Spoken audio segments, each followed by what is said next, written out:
What's up, warriors? I hope and pray that you all have been so well. I am so excited to be back here. It may not seem like it, but I am. I'm always excited. I'm always grateful to be here because this is what the Lord has me right now. Okay. And so either I'm going to just be fighting and resisting, and I've spent too much of my life doing that, or I can decide I'm going to settle in and I'm going to find the light in it. All right. So that's where I am. I'm in the light, and I hope and pray that you've been making your way to the light. All right. Now, we took a little short break, not very long. All right. It was enough time for you to catch up if you needed to, rewatch some things, get them fresh in your spirit. I had to rewatch some stuff. All right. I consume this content because I help myself. All right. And we have to do that, okay? If you don't help yourself, nobody else can help you. All right. Anyway, back on point. Today's episode is going to be more so of me letting you all into where I've been at in my particular and specific journey to parenthood, okay? Um and where I'm going to go with the flow. All right. So, without delay, let's just get right into it. Okay.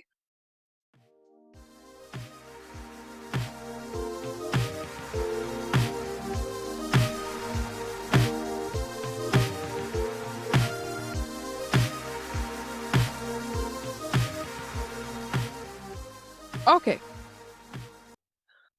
So, um, it's been a lot going on. Yeah. In every area. And I'm sure the same could be said for you too. All right. I want to focus specifically on my journey to parenthood, right? That is the whole purpose of this. And I'll tell you just straight up, it's been heavy. All right. It's been heavy. It's been weighty. I probably was a bit depressed for a while. Okay, that's just what happens in this journey. And if you know, you know. All right. But I probably was a little bit depressed, and for a bit I allowed myself to stay up under that cloud, okay?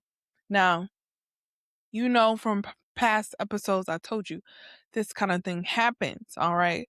But you have to somehow get yourself from up out of the darkness, okay?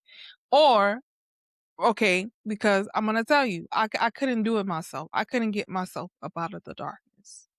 I had to let the Lord in, right? Always have to let the Lord in. So, a couple of months back, I gave my first ever sermon, okay? And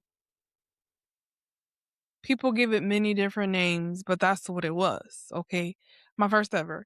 And I kid you not, I think like um maybe a few days after that, this heaviness just came in. And we all know, I mean, okay, we all may not know what that is, all right? But this heaviness came in. And it came specifically into this area right here, right? My journey to motherhood, where it's heavy, where it can be dark, where it can be desolate, where it can be debilitating, all right? And that was the intent and the goal of that heaviness, right? To take me out. Call me whatever you want to call me. The intent of the darkness is to keep you down, depressed, in the slump, in the dark, to take you out, to distract you, to keep you away from what it is that you are supposed to be doing in the moment, in the now, right? So I think back to just the last couple of Sundays at church, okay? It's been hard. And I go because if I don't go, then I'm subjecting myself in to the darkness, right? I'm agreeing with the darkness if I don't go to church. So that's just not an option for me anymore and where I am in my life. And so I go to church. It's hard, but I go, right? And the last couple of Sundays, I've been crying so hard. It's been like agony.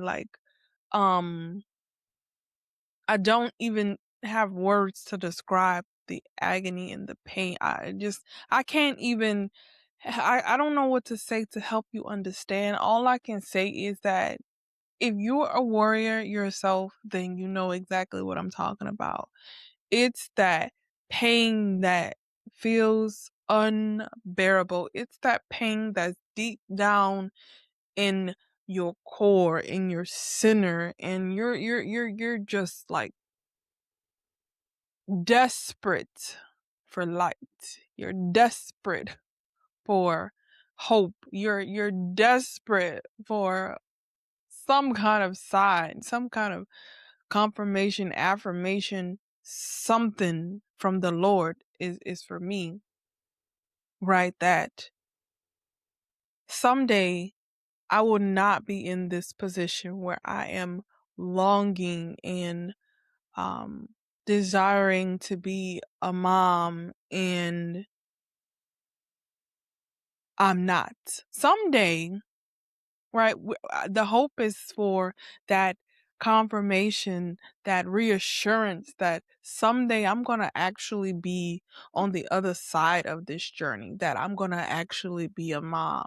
Um, and if you're like me and it's been years, okay, and you haven't seen anything, right? Nothing. You never ever have had a positive pregnancy test, okay? You've just never had anything that would even suggest or communicate to your brain that life is going to go forth in this womb of yours, all right? So that's where I was, right? Um Desperate for hope and light and affirmation from the Lord that I would someday be on the other side of this. Um, and also trying to just get by, right? Trying to just show up as best I can for every other area that I have to show up for, right? Because you have to do what you have to do. Just because I'm depressed, it doesn't mean that I get to quit everything else. Not at this point in my life. Maybe back in the day, maybe like a couple years ago, right? That would have been something that would have been okay. But for who I am today, I gotta show up. And who I am today, I want to show up well. So the heaviness will always, or I shouldn't say, I should say this. I allowed myself to experience the depth of that pain only on Sunday. And it wasn't by choice, okay?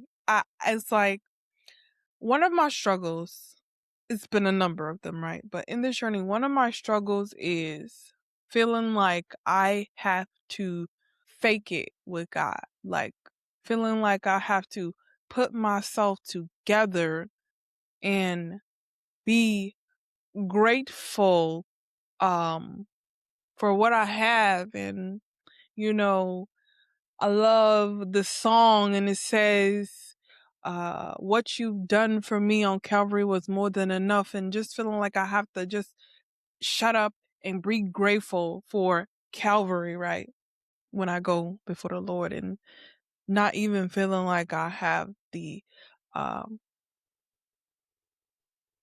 anything, like I have no right to go to the Lord with anything but gratitude and um appreciation for what has been done for me, the greatest thing ever. It is. When we look at all of this life and everything else, that is the best thing, the greatest gift that I could ever receive, right?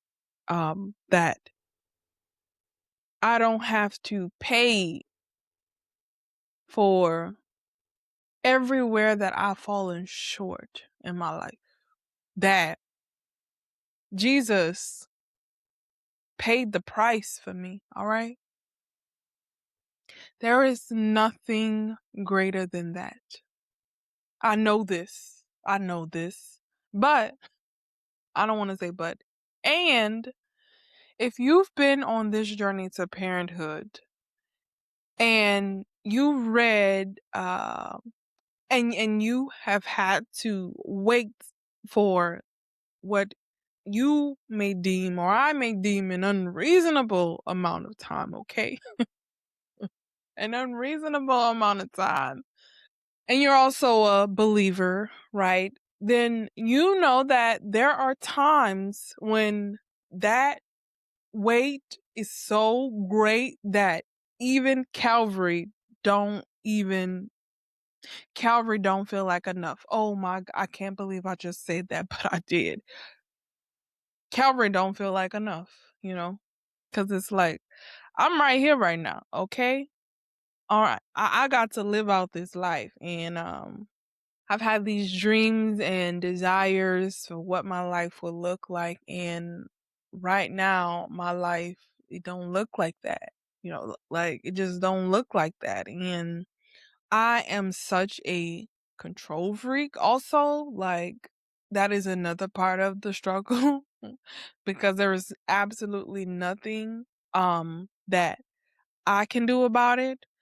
God has to bless it, right? It's got to be God's timing for my womb to bear, not my own. And that's hard to deal with. And one of the things that I have to constantly remind myself is that I don't got to fake it with God. I don't got to fake it with him. God can take all of my sadness, my sorrow, my disappointment. I hate to say that. I really hate that word. Anybody that knows me very well, they know I hate the word disappointment. It's like it's it's triggering, okay? But I just don't even like that word. And who am I to be disappointed in God? Like who do I think I am? But anyway, God can take all that stuff, and I don't gotta wrap it in a neat bow. And I can feel what I'm feeling, but I can go to the Lord just as I am, sad, weary. What's the scripture? Jesus tells us, "Come to Him, all who are weary and heavy burdened, and He'll give us rest." I can go to Him with all this stuff. And that is what I've forgotten in these last few months, is that I can go to God with these emotions. And so I think that is why the deepest sorrows have been expressed in church and while I've been at church. And um it's been at least one or two services that I had to get up and get out of there because the pain, I mean, I was gonna be like weeping. And I thought it was just gonna be so loud and distracting. So I had to get myself up out of there because ooh. But every time, I tell you, every time I allow myself to release and to release in the presence of the Lord and to release in a place that's surrounded by praise, by worship, by prayers, by the light, I felt better. I did. I felt better. Um, Another one of my struggles is I am such a I suffer in silence very well, okay? And it's probably a trauma response, all right? But anyway, I suffer in silence very well. And at this point in time in my journey, there are definitely people that I could call, but I don't call them. I don't call them. I just be like, don't nobody want to hear that, okay? And that is another lie, okay? Don't nobody want to hear that. Keep that to yourself. That just comes from my childhood, right? That's what my interactions with the women from my childhood taught me, is that keep that to you're hurting, you're sad, go do that in the bathroom, all right? And then wipe your face, dry your eyes, maybe put some drops in because we don't want to know you were crying. We don't really want to talk about what you were crying about. And so that has been another hard thing for me to break. And so you add all of these things together, it's a recipe for disaster, all right? But anyway, there are people that I could have called, but I didn't call them. I just said, don't nobody want to hear stuff. Keep it to yourself and go, move, push forward. So this was going on for weeks. I'm telling you, like at least a few months it's been going on, and it's been really heavy, and I've been keeping it to myself, but I've been really in agony on the inside. And there are a lot of things that are triggers for me. I mentioned a while ago that I had this specific vision and prayer on my vision board for last year, and it was very specific, okay? And somebody that I love got that vision and that dream and that prayer that I prayed for myself. And because of the specificity of it, that takes it to a whole nother level of pain that has to be processed. And for me, the biggest question that we all know by now that is asked on this journey, especially when you're a believer, is like, God, why me? Why did you choose me for this particular and specific journey? Okay, like, why me? And then it's like, why didn't you answer that for me? Like, why didn't I get that? I asked for that. I asked for that. Why you didn't do that for me? And when the answer doesn't come very quickly, okay, and sometimes it doesn't come at all, let's be honest. When the answer doesn't come quickly, and it didn't. So I was in this place of like, Lord, do you even see me? Okay. Do you even see me? Do you even see the agony that I'm in? And I still read my Bible. I still prayed. I still did what I could do so that I could continue to remind the enemy, okay, all right, that I am not for the darkness, okay? I'm for the light. I'm for Jesus, okay? So I had to keep doing those things to make sure that I let the enemy know that. But it wasn't, nothing was penetrating, okay? My prayers, and I felt bad because I have people that call me and they tell me, they're like, and it's an honor and a privilege, but they tell me things like, if anybody is going to get a prayer up, I know it's you. And I feel so bad because I'm off my mark, right? All these things. Oh, I don't want to cry. But I'm off my mark. You understand? People need you to be on your mark, okay? So then I'm dealing with that guilt because I'm not on my mark. Like, I'm on it, but I ain't on it. Like, I got one foot on it, but everything else is somewhere else. And that is problematic. So anyway, I was doing what I could do to make sure that the enemy knew, but nothing was penetrating. Nothing was helping. There was no sermon that I listened to that helped. And I know why now though, right? Because I didn't want to be helped. I wanted to wallow is what I know now. And I was just like, what else do you expect from me? What else could you expect from me in this circumstances, Lord? I don't know what else you could want from me. But anyway, and then all of these things on repeat.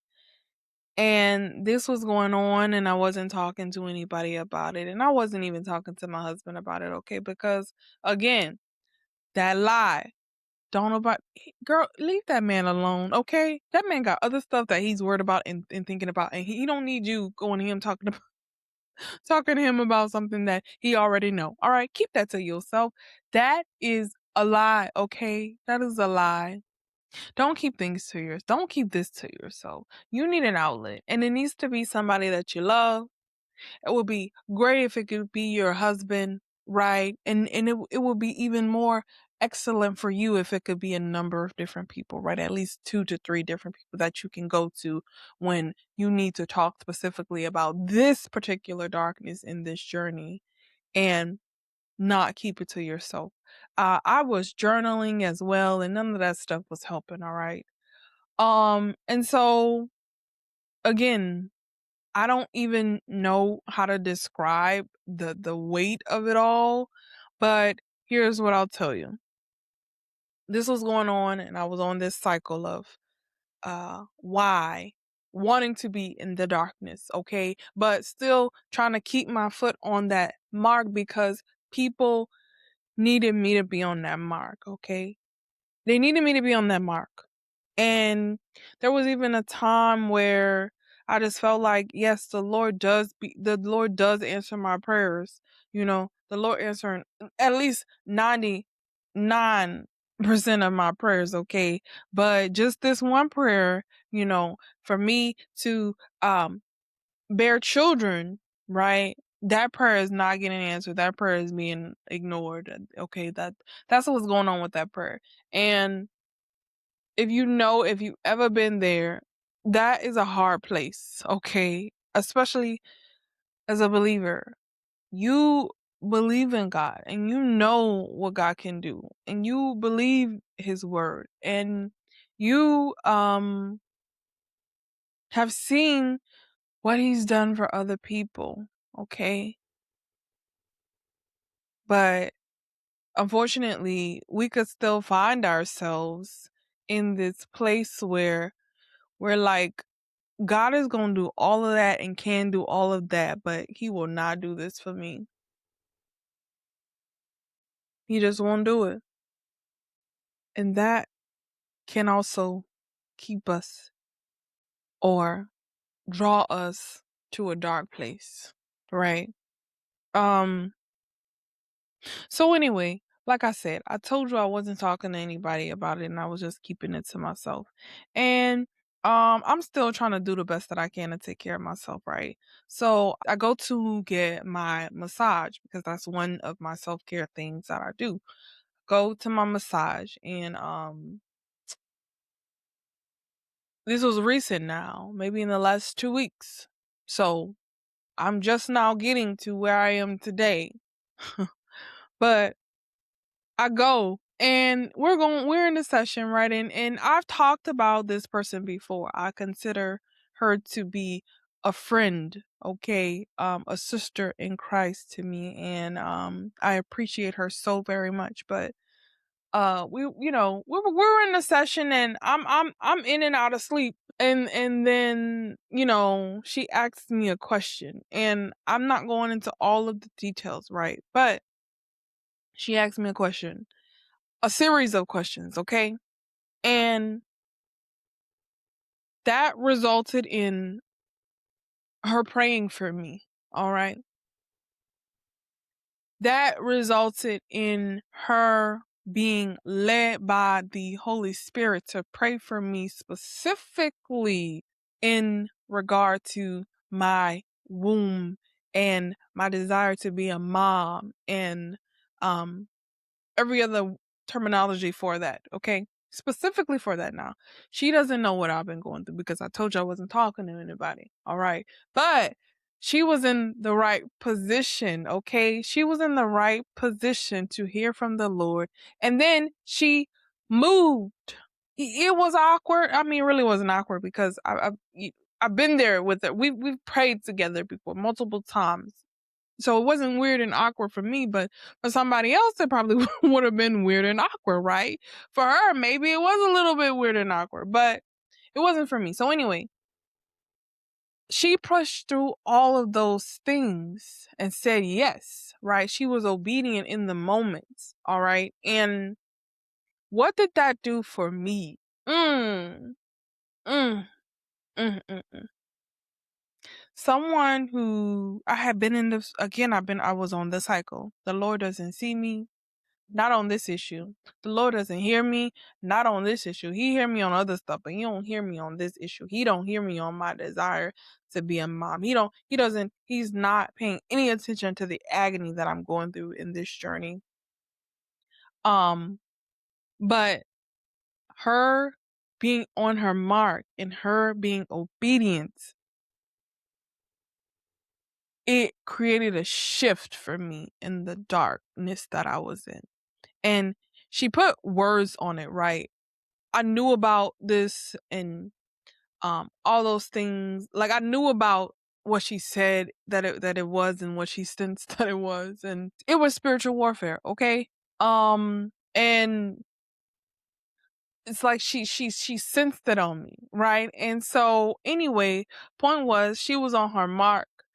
She was able to be led by the Spirit. She was able to tap in and see what the Spirit was seeing, right? And she helped me to be able to shift, because that communicated to me the Lord sees me. The Lord sees me, okay? The Lord hears me, okay? He hears the agony. He knows the agony. The Lord hears me, the Lord sees me, and the Lord knows me. And that is what that communicated to me in a time when I needed it so desperately.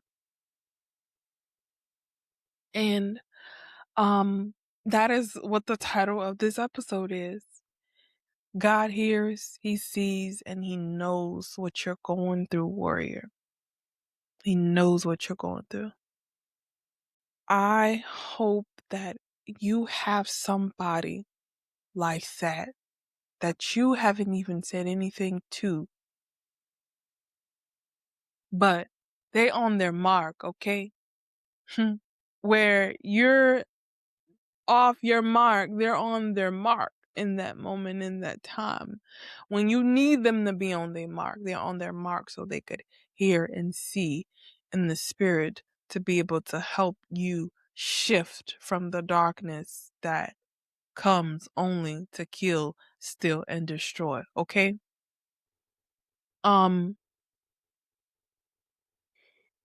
That really just helped me. And it really just allowed some things to fall, right? First of all, it cast out all of the lies, right?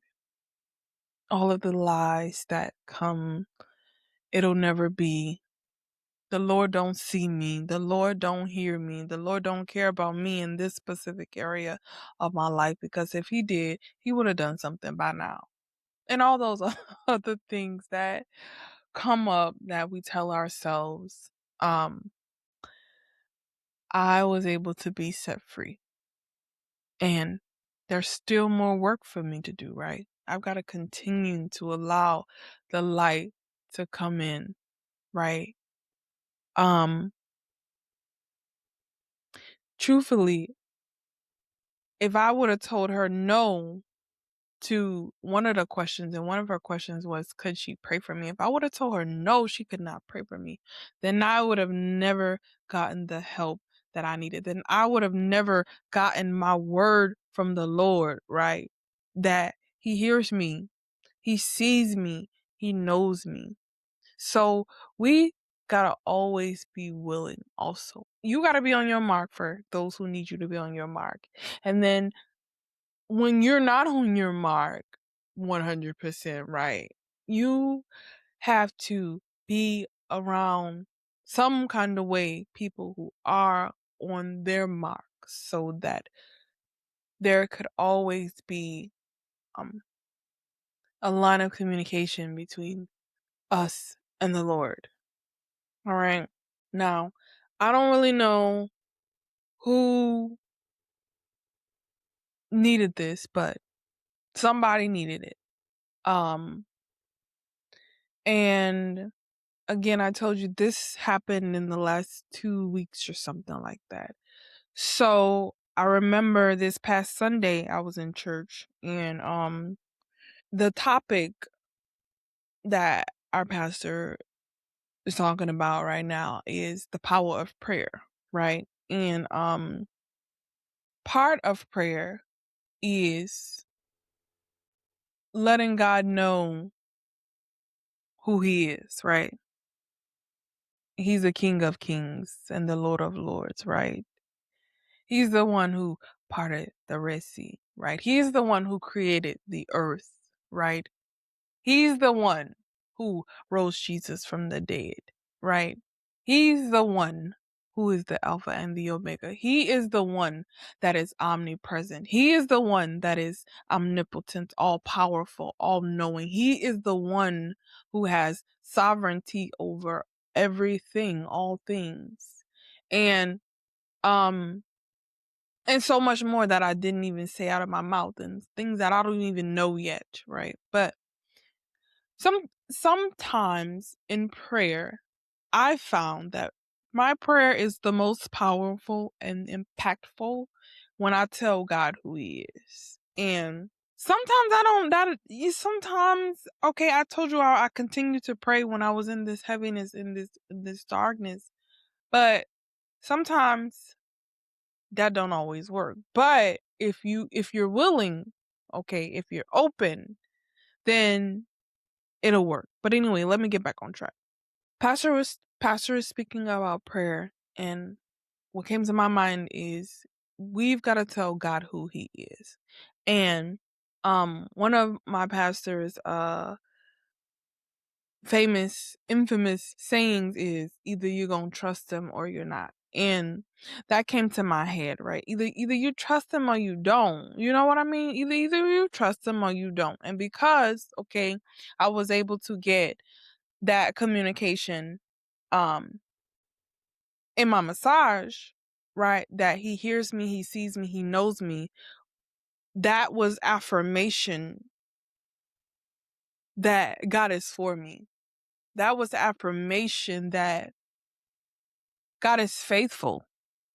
That was affirmation that I can trust him. I can trust him. And I can trust him with this particular journey. I can trust him with my womb. I can trust him with my heart. I can trust him with my pain.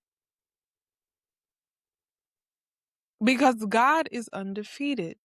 That came to my head. God is undefeated. And what also has been in my brain is James 3, I believe it is, where it talks about how powerful the tongue is and how deadly the tongue can be. And then so of course I thought about life and death are in the power of the tongue, and all of these things communicated to me that I've got to and I want to even say, pastor says something about calling those things that are not as though they are. I want to say he said something like that, but all of those things communicated to me that I've got to I am a mom, girl. Go sit down. You are my go sit down. And until you're on your deathbed, all right? This is extreme. Until you're on your deathbed, taking your last breath, you don't know what God has in store for your journey to parenthood. Therefore, trust him. Therefore, believe him for it. Therefore, declare that you are. Therefore, what are you doing? Or, this is another thing that came to me in this time. What are you doing? What are you doing to prepare for motherhood? What are you doing to prepare yourself to be the best parent you can be, to be the best father you can be? What are you doing? Are you the kind of person that you want your children to be right now? All of these things, okay? So that's where I shift my focus to. Being the kind of mom I want my children to have. And that is a mom who does not change depending on the room. Okay? So if I want my children to have a nurturing mom, then I've got to be a nurturing person in every other room that I go in. If I want my children to be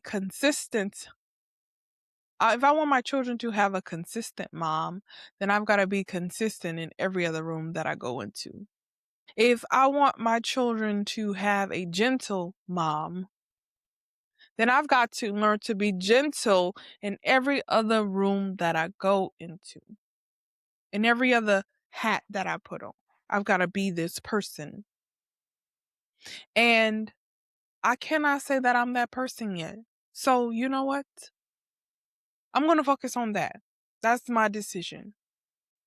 I'm deciding to focus on being the kind of mom I want my kids to have.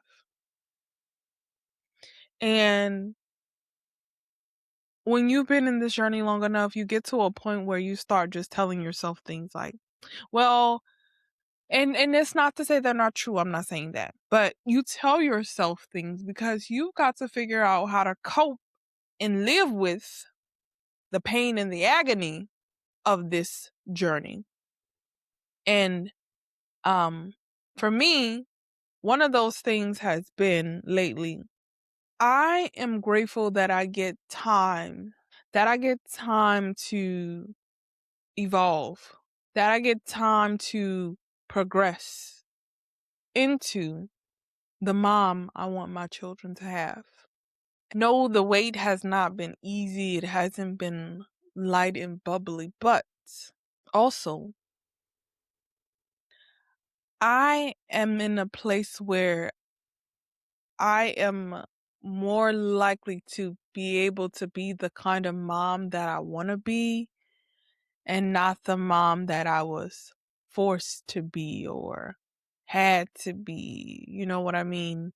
Um, I get to be a mom who is healed or as close to it as possible. I get to be a mom who is not viewing life through the lens of trauma and pain from the past, right? I get to be the mom whose adult children desire to be in her presence. I get to be the mom who, when her kids read the Mother's Day cards that are on the shelves, they say, this one just is not good enough for my mom. I have time to be that kind of mom. And so I'm grateful for that. I just was led to record this. Okay. So again, I don't know who this is for. I don't know who it's for, but God knows, right? And I hope that you are encouraged by what I just poured out. Okay. And if you were, you already know. I want to know about it. Write me, email me, um, leave a comment, however you want to go about it. Let us know how you were helped as a result of today's episode. And hear me. God hears you. God sees you. God knows you. Trust Him. Trust Him with this journey. Okay, warriors. It has been a delight and an honor. I hope and I pray that you continue to do the work that you gotta do, right? I just took you through a mini snippet of the work that I am doing. But I pray that you are also doing the work that you've got to do so that you can thrive in this time while you wait and in your life in general. Because that is the goal. All right. Until next time, you already know. I want you all to be well.